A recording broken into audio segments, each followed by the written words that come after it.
नारी एक शुद्ध प्रेम है, का मूल स्वभाव प्रेम है। इसीलिए ईश्वर ने उसे बख्शा है नया जीवन देने के लिए, एक परिवार को संवारने के लिए। और उसको अगर सही परिस्थितियां, सही सम्मान, सही इज्जत दी जाए तो वो पूरे समाज को संवारने में योगदान देती है। नारी एक प्रेम की धारा है।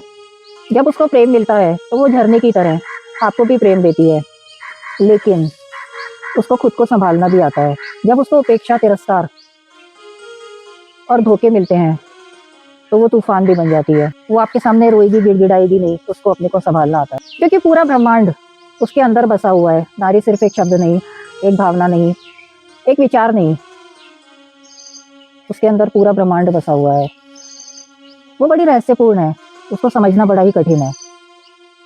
लेकिन आप क्या करते हो? उसको जज करते हो। उसको एक अच्छी लड़की, अच्छी पत्नी, अच्छी बहू, ये सब बनना पड़ता है, जो कि वो है ही। आपने उसको फ्रीडम दी, फाइनेंशियल फ्रीडम। फाइनेंशियल फ्रीडम ये नहीं दी कि मेरे कमाए हुए पैसे तू अपनी मर्जी से खर्च कर, घर चलाने में या थोड़ा बहुत अपने शौक पूरे करने में। आपने उसको फाइनेंशियल फ्रीडम दी कि हाँ तो नौकरी कर अपने फायदे के लिए, जिससे कि वो घर में पैसे कमा कर लाए।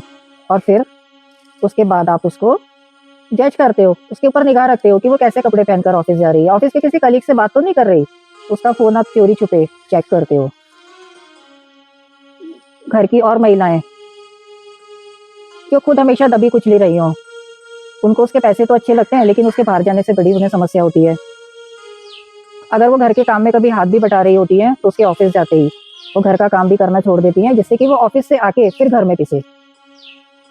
तो बोलते हैं ना, महिला ही महिला की दुश्मन है, वो भी सच है। एक नारी जब टूटती है तो वो धीरे धीरे टूटती है। जो उसके आसपास की परिस्थितियां होती है उनसे उसमें धीरे धीरे बदलाव आने लगता है, और वो मन ही मन आपसे, आपके परिवार से दूरियां बनाने लगती है। और आपको शायद इस बात का आभास भी नहीं होता, क्योंकि वो समय पर आपको खाना दे रही है, आपके कपड़े प्रेस करके दे रही है, और आप भूल जाते हो कि वो भावनात्मक रूप से आपसे दूर होती जा रही है। और वो ये काम इतनी दृढ़ता से करती है कि जब वो मन से आपसे दूर हो जाती है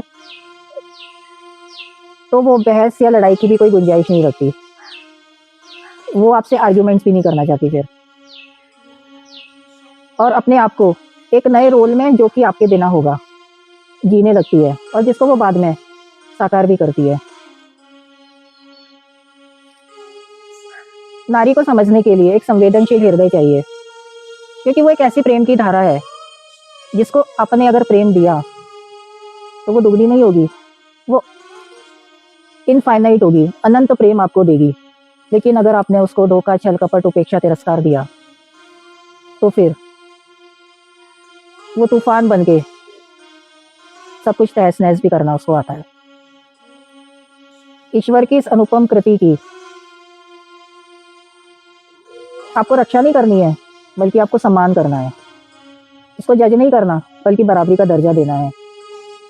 उसको फाइनेंशियल फ्रीडम के नाम पर उल्लू नहीं बनाना, बल्कि उसको इमोशनल फ्रीडम देना है कि वो अपनी मर्जी से सोचे और अपने लिए जीवन जिए।